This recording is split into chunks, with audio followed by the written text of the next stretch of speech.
Hello and welcome to episode number 8 of the Rollo and Slappy Show. Today is October 10th, 2016. I am Rollo McFloogle and with me is Slappy Jones 2, and we are both of McFloogle.com. So as we do every episode, we're going to have Slappy start us off with today's topic. So take it away.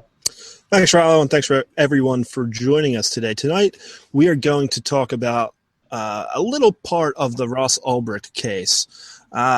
Ross Ulbricht, for those of you who are unfamiliar with him, was convicted of running an online drug emporium called the Silk Road. He was convicted on 7 charges, including running a narcotics trafficking enterprise, money laundering, and computer hacking, among a few others. He was given 2 life sentences plus 40 years. Seems a little harsh for not really being the guy selling the drugs. They don't even know if it was actually him who was Dread Pirate Roberts, who was the screen name of the man running the site. They know at one time it was him. They did say that 6 people had overdosed on drugs related to the Silk Road, and that was factored into his sentencing.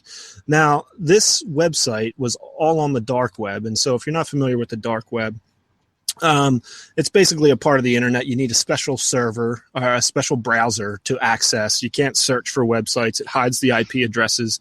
So it keeps you anonymous if you don't want to be known who you are. And that's where this was taking place. The deals were made with Bitcoin. If you're not familiar with Bitcoin, I recommend you Google it. All it is a cryptocurrency. And even though he was not convicted with killing the people, that was still factored into his sentencing, which, again, 2 life sentences plus 40 years for really allegedly running a website. And Judge Catherine Forrest from she's in Manhattan. I'm not sure the district number, but she had this to say during the sentencing, and I'm going to quote: "The defendant is not convicted of killing these people. Those are not the offenses of conviction. This is related conduct relevant to his sentencing. His guidelines are not being enhanced for bodily harm to these individuals or the suffering that they may have endured. The question as to whether this information is properly included in the PSR is whether the court finds, by preponderance of the evidence, that the deaths in some way related to Silk Road." And they do. That's a very curious statement, and I'm going to pass it over to Rollo to get your thoughts on it. Sure. I actually reread the sentencing the other day because on this past Thursday they had the oral hearings for Ross's appeal in New York, and so they have a panel of 3 judges, and the prosecution and the defense make their case after both had submitted written arguments for it, and so that's one of the things that the judges were talking about. The prosecution was talking about was that these 6 deaths from overdoses. And a lot of us were up there, and we're sitting there wondering, and I was wondering especially, why are they bringing this up? What is those deaths have anything to do with Ross? It's not like he knew there was bad drugs he was sending out and didn't care that these people would be poisoned with lethal drugs or something. There's absolutely no evidence to say that, and no one's accusing him of doing that. So we're kind of wondering, would this be like a pharmacist be responsible for people overdosing on prescription drugs? So I went back and I reread the sentencing from back in May and reread it a few times, and this stuck out to me. I actually have an article written the other day about it that we will link on the show notes page. But it really just seems to me that Judge Forrest set this up so that she can basically pin whatever problem that she wants that's related to the Silk Road on Ross. So it's very important that she's saying that he's not convicted of killing these people, but they're victims not of Ross or anyone killing them, since they obviously took the drugs on their own accord. No one forced them to do it. No one forced them to, if they bought the drugs from the Silk Road, no one forced them to do that either.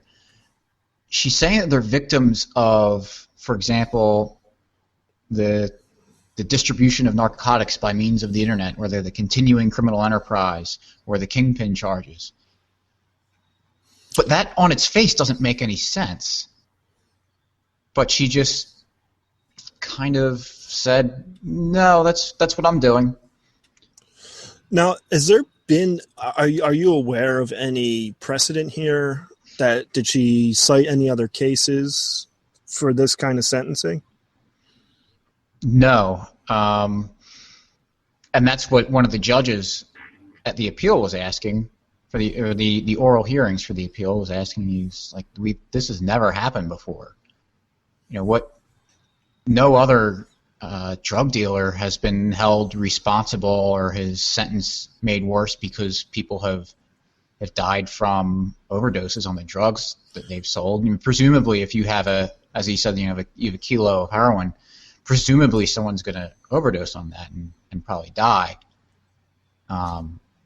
So he was kind of taken aback that would be part of the sentencing. And just as another point, do they know if the drugs that these individuals overdosed on were from the Silk Road, or do they just know these people overdosed and these people also used the Silk Road? From what I read in the sentencing, when they gave Judge Forrest explained how they connected these drugs to the Silk Road, to me it seemed like, yes, they were from the Silk Road. They were, okay. It was like you had that's where the preponderance of evidence comes in, that right. Just there's this piece of evidence that's enough to not prove, but make it really seem like that's what happened. And it was things like the person had some syringes next to them with a box with information in it that was Silk Road stuff. So some things like that. Okay. Another one was, I think it was a kid in high school at the prom, and his friend gave him some drugs, saying it was going to make him stay awake better and have a good time. And I believe that the kid who had bought the drugs and given them to his friend had said he bought them from the Silk Road. Now, just so I'm clear and the listeners are clear, was Ross Ulbricht the one who sold them? Was he an active seller of the drugs? Could it have been a tainted product that he gave them? Or was he just essentially taking a commission on the sales that were on the website by some other dealer to some random guy buying them? It is the latter of that. He was not directly selling any drugs on that website. In the beginning, he allegedly was sold some mushrooms on there to get the website going, actually have some products on the website. And actually, it was kind of interesting. The one judge made that comment. He said, Ross didn't sell anything on here. He sold some mushrooms or something, but whatever. Like, it was. Yeah, they get those cases every day. That's the whole problem with the war on drugs. I mean, they see that all the time. But that wasn't a sticking point for anybody. It was just evidence of, hey, this is part of the story. But yeah, and I mentioned this briefly earlier. It would be a totally different case if Ross were running this website and he knew that people were getting drugs that were going to hurt them. That's completely different. Well, could a judge, like you just mentioned, couldn't a judge say, well, you have a kilo of heroin, someone's going to die? I mean, and essentially anyone dealing drugs knows even including doctors, right, with these prescription drugs, know there's a possibility someone can overdose on this stuff or get hooked on it and then end up on heroin or whatever the case is. Right. It's the same thing with alcohol. Right. So, yeah, I mean, you could also, I guess, I'm trying to play devil's advocate here from the judge's standpoint, is look, there's a lot of bad drugs out there. Drugs, street drugs are illegal, so you don't know, there's no one certifying that these are good drugs. No one's trying, well, maybe some people are, but you don't really know what you're getting. There's not a consistent product. So by having this market where all these drug dealers can come on, essentially, there's going to be bad drugs. People are going to overdose on that.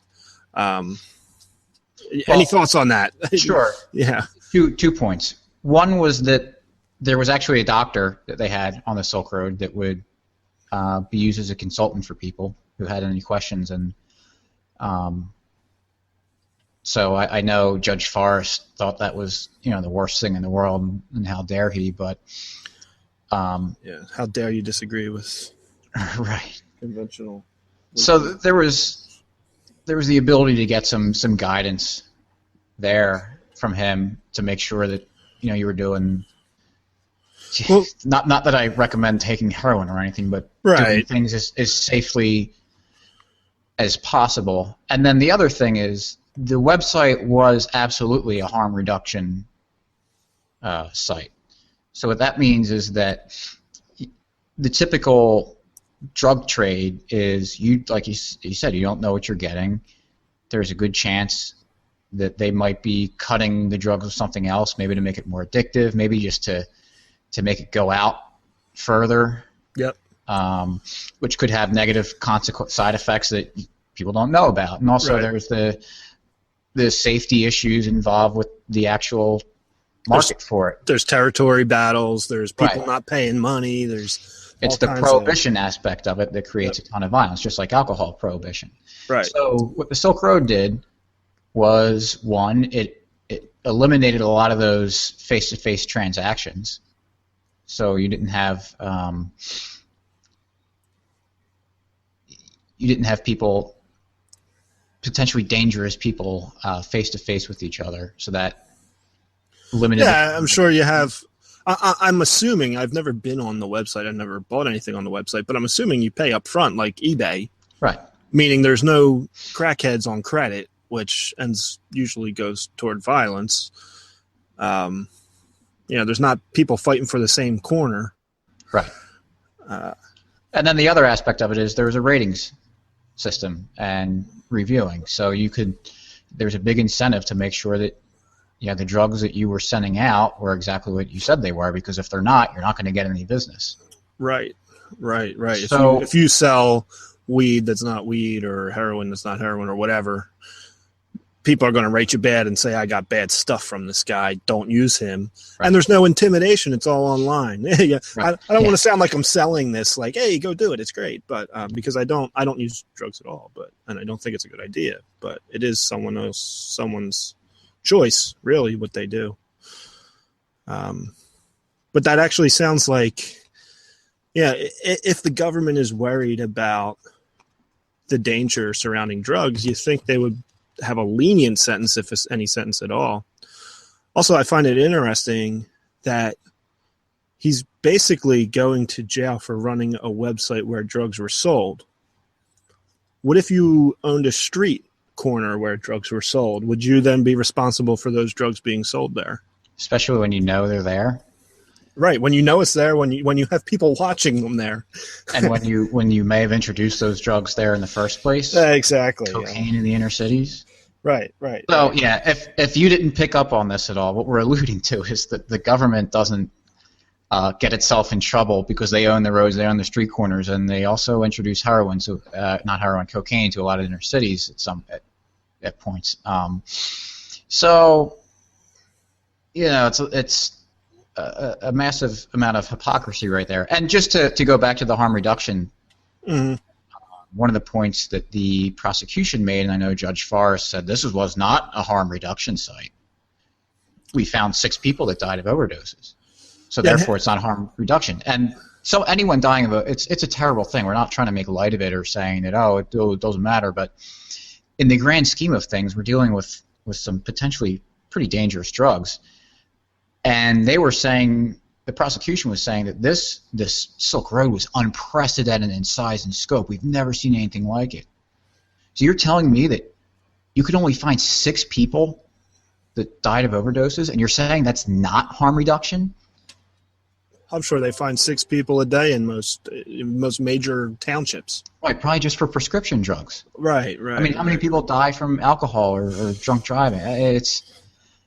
So their argument there just doesn't even make sense. And also, I was reading through some of it. Maybe you came across this, but and correct me if I'm wrong. But did the judge mention something about the publicity that this case got was so much that she wanted to make an example of them to discourage other people from doing that? Did I read that somewhere? I think that rings a bell. And I mean, if it was something I read a while ago, which is insane. Which is absolutely absurd. It's supposed to be a justice system, right? Not a revenge or a example making of system. It's supposed to be justice. You do a crime, and this is the punishment for the crime, and that's it. It shouldn't be, well, this got a lot of attention, so let's give them 2 life sentences plus 40 years. Right. Yeah. There really seem to be some underlying issues that Judge Catherine Forrest had, and if you read the sentencing, it becomes very obvious. Like she's offended that Ross or anyone would try to circumvent the normal government systems or decide that they disagree with the law, so they're going to do something different about it. The one line was something to the effect of, if you don't like the law, that's fine, but we have ways of changing it in the system, right? Because that's an effective, efficient way. And there's a saying, it takes an act of Congress when something takes forever and it's very slow. So it kind of goes to show how good that changing it within the confines of the system works. Well, it's just, what if? I don't think it should be too hard for people to imagine maybe 15, 20 years from now, maybe longer, I don't know, drugs being legal. We're certainly headed that way with marijuana. And we have plenty of evidence of prohibition on the current war on drugs. And when they the whole alcohol thing back in the 20s, people did really horrible things during alcohol prohibition, being the state. And then one day they woke up and it was all legal, and now those same things are no longer illegal. What happens if in 15 years, while Ross is serving 2 life sentences, assuming the appeal doesn't work, will they then just let him free? Because now we clearly see he didn't do anything wrong. We saw that we were wrong, so we changed the law. How would that work? I don't know. The one thing that worries me, and I'm no expert on this, but the 1 life sentence charge of continuing criminal enterprise. So what does that mean? Does it matter what the criminal enterprise was about, or does it just matter that it was a criminal enterprise? Right. That's a good question. That is a good question. I'm hoping we don't have to wait that long. No, right. Hopefully the sentencing is egregious. It's just overboard. Yeah, and it's interesting because I've been talking to a lot of people, basically anyone I can, about this since Thursday. And while people might, it's tough to get people to agree that a website such as the Silk Road was okay to do. Because it was illegal. But when you mentioned the sentencing and the reason why the sentence was the way it was, I did not have a single person that said anything other than, well, that's kind of, wait, really? They gave him life sentences? And without parole, by the way. Yeah. And to put that into perspective, Charles Manson has several life sentences, but he has parole. He's up for parole every so often. You always hear about it. So it's really just... It's really egregious because if you think about it, a life sentence in prison is the death penalty. Yeah. So it's really to give that harsh of a sentence, especially for someone like Ross, who what harm is he going to do to society if he's not in prison right now? And I know someone's going to bring up, the murder for hire charges. Well, those were uncharged. Well, that's going to be another episode because we have a lot to say on that one. Yeah, and that really just appears to be a nice little smear, so they can, whenever they talk about Ross Ulbricht, they can say, "Oh yeah, the murder for hire guy." Yeah. But yeah, like we said, that'll be for something else. Yeah, that's a long story, and that's going to be maybe 2 or 3 episodes. Yeah. But I don't know. Did you have anything else you wanted to say about this, Slappy? No, we got that quote from the judge in basically saying that although he was not convicted of killing these people, he wasn't even charged with killing these people. The offenses are not, due to the sentence is not due to this. It is going to factor into it. That seems kind of strange, and seems like they might be setting a precedence for court cases in the future, and that's why this is very important to all you Americans. Yes. If you can connect someone or sentence someone for a crime because there was some kind of loose connection to what you were doing, that can be scary. And that's why this case is important to pay attention to, among other reasons. Right. But that is certainly one of them.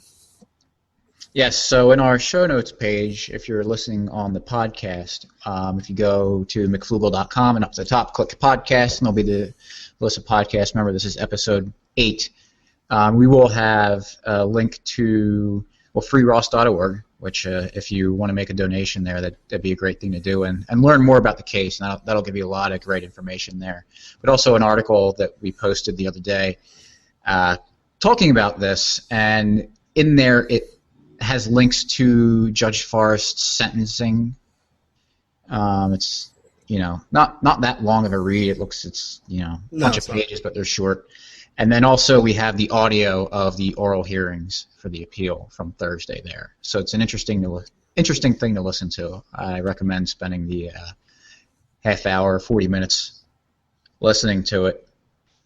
But yeah, I hope you guys really think hard about this. If you're not on our page with this already, I know it's a lot to kind of accept that it was a legal thing, but keep an open mind and really think about it. And we're gonna be spending a lot of time on this in the near future. So be on the lookout for more articles, and there'll be some podcast episodes about it too. Yeah, I mean, even if you're a constitutionalist, really think about this and think about, is this what the founding fathers were getting at? Right. We'll see if you keep an open mind, see what your conclusion is. But thank you all for joining us. Until next week, catch us on Twitter. Catch us at McFloogle.com. Anything else, Rollo? Yeah, we're on Facebook too. Subscribe on YouTube. Tell your friends about us. Tell your family. Subscribe on Twitter. Subscribe to the podcast on Stitcher or iTunes. We will have links basically everywhere that you can be listening to this. So, thanks for joining. We'll catch you next week. Have a good one.